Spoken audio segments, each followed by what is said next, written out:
सीमा भागातील वातावरण हे आता चिघळू लागल्याचं पाहायला मिळतं आहे। एकीकडे कर्नाटक सरकारकडनं सीमा भागातील जे गावकरी आहेत त्यांच्यावर अत्याचार सुरू केलेले आहेत। याच विषयांवरती माझ्यासोबत बोलण्यासाठी या ठिकाणी चंदगडचे आमदार शिवाजी पाटील साहेब आहेत। साहेब, काय सध्याची स्थिती आहे तिकडे?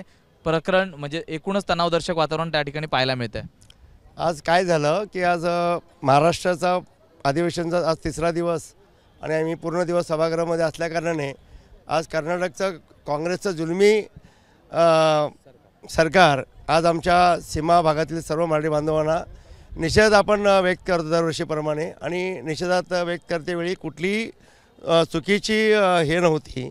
अत्यंत शांतपणे आपले महाराष्ट्र केंद्र समितीचे कार्यकर्ते अत्यंत शांतपणे निषेध व्यक्त करायला गेले आणि त्यांनी तो आज अटक केली आणि अत्यंत चुकीच्या पद्धतीनं 40 जण अटक केली। त्यामध्ये प्रमुख आमचे महाराष्ट्र केंद्र समितीचे आमचे मालोजी आष्टेकर, प्रकाश मरगाळे,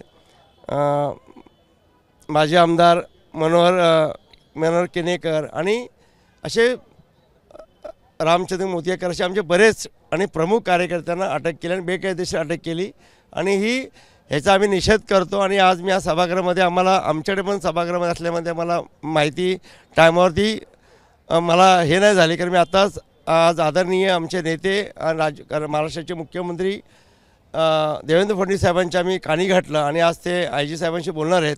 मी IG साहेबांना फोन केला तर ते पण बोलले की मी अधिवेशनमध्ये विधानसभेमध्ये आहेत, मला काहीतरी SMS करा म्हटलेत।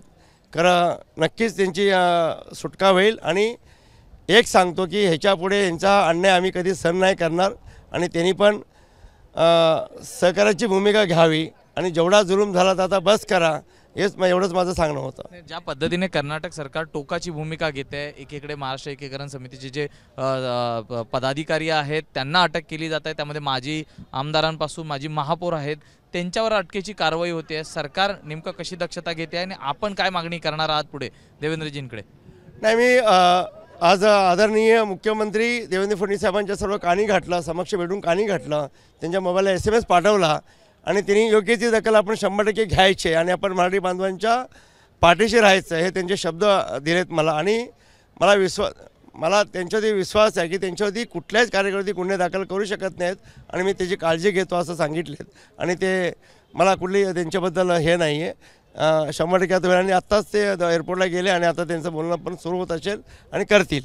खरं काँग्रेस सरकारने वर्षानुवर्ष हा अत्याचार जुलमी थांबवावा हीच माझी कळकळीची नम्र विनंती आहे। सीमा भागातील जो तणाव आहे तो आता निवाळण्यासाठी या ठिकाणी 12 डिसेंबर रोजी आपल्या महाराष्ट्र सरकारचे देखील माजी मंत्री त्या ठिकाणी जाणार असल्याचं कळत आहे।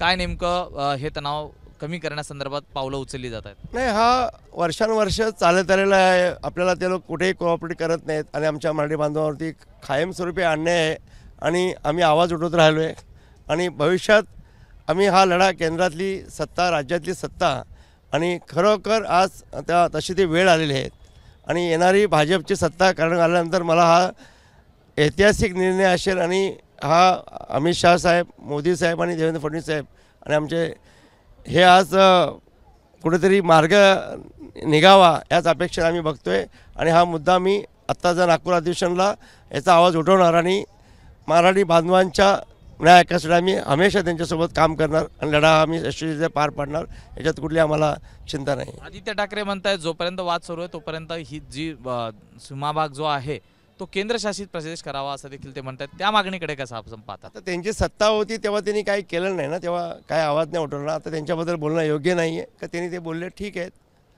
कारण जेव्हा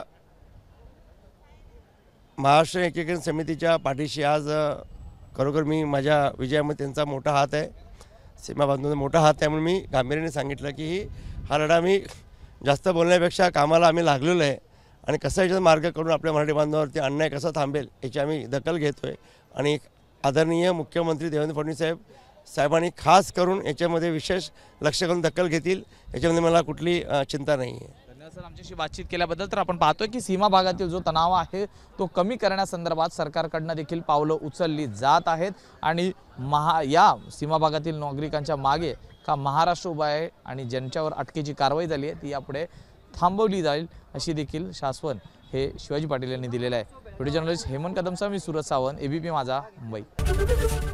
ABP माझा, उघडा डोळे बघा नीट.